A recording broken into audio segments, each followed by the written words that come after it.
The settlement of New Meridian huddled beneath a crimson sky, its domed structures barely holding against the relentless bombardment. For 3 weeks, the Kresh Armada had encircled the colony world of Tau Ceti IV, systematically destroying supply lines and communication arrays. The colonists, 12,000 souls who had traveled 40 years in cryosleep to build a new home, now faced extinction. Commander Alara Chen stood in the control center, her jaw clenched as another explosion rocked the eastern dome. Through the reinforced windows, she watched orange flames lick across the agricultural sector. The wheat fields that had taken 5 years to cultivate were now ash.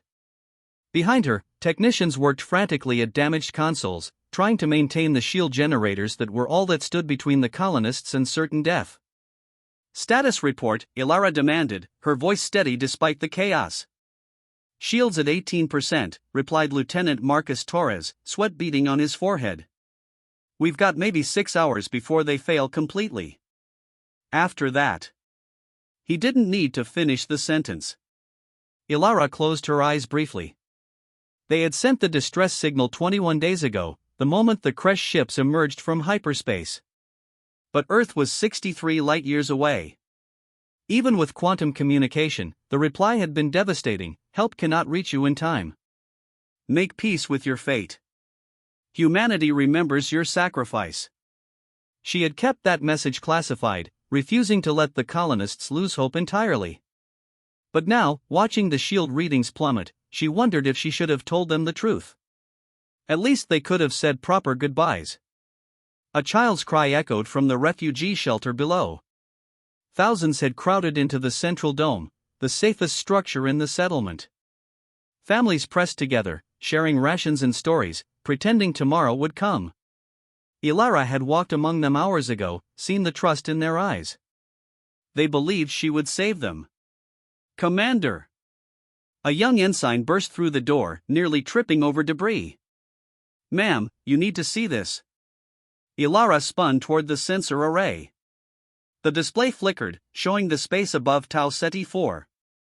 The Kresh fleet, 73 warships arranged in a perfect siege formation, remained in position, their weapons charging for what everyone assumed would be the final assault. But something else appeared on the screen. "What am I looking at?" Ilara leaned closer, her heart beginning to race. "Hyperspace signatures, Commander. Hundreds of them. They're jumping in right on top of the Kresh fleet." The display exploded with light. Ship after ship materialized from the void, their hulls bearing the distinctive blue and silver of the United Earth Defense Force.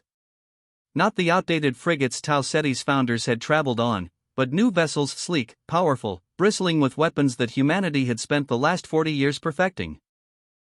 Battle cruisers the size of small cities emerged first, their particle cannons already glowing. Behind them came carrier groups, launching wings of fighter craft that swarmed like angry hornets.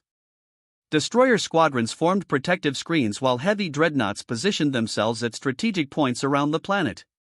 "How many?" Ilara whispered, unable to believe what she was seeing. 347 capital ships, Commander. Plus at least 1,000 support craft. Torres's voice cracked with emotion.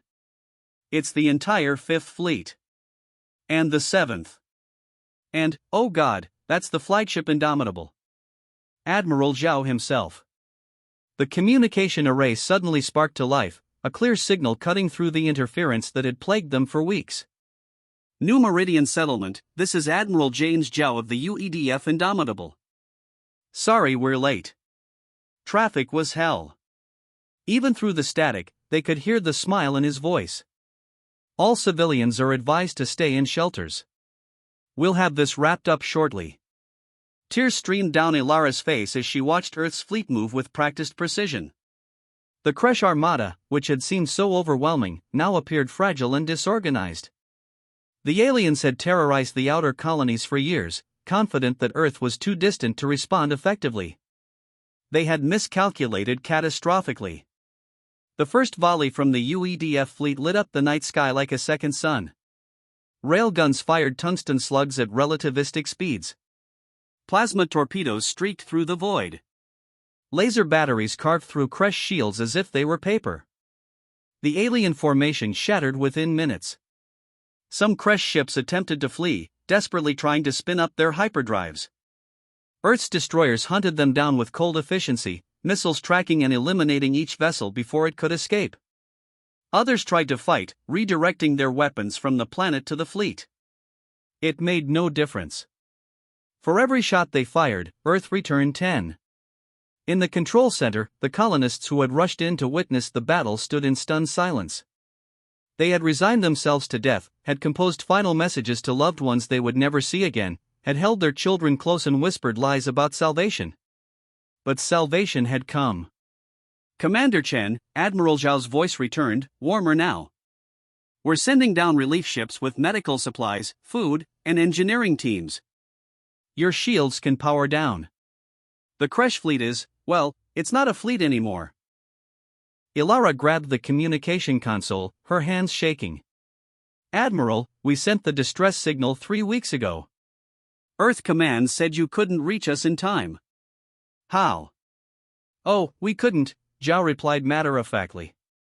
"Not with conventional hyperdrives.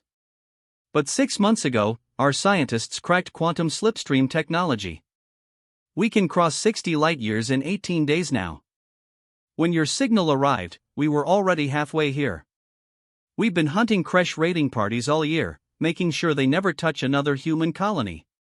He paused, and when he spoke again, his voice carried the weight of absolute conviction. "Humanity doesn't abandon its children, Commander. Not today. Not ever. Those bastards wanted to teach us that space is too vast, that we're too scattered to protect our own. Time we taught them a different lesson."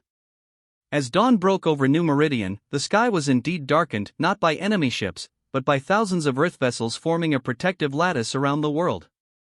Relief shuttles descended like gentle snow, carrying soldiers, doctors, and engineers who would rebuild what was lost. In the refugee shelter, parents held their children and wept with joy. Above them, Earth's fleet stood sentinel, a promise written in steel and starlight: "You are not alone. You were never alone." Commander Ilara Chen watched the sunrise paint the ship's gold and whispered a prayer of thanks. They had thought no one would save them. They had been wrong. Humanity had come home. And the galaxy would remember.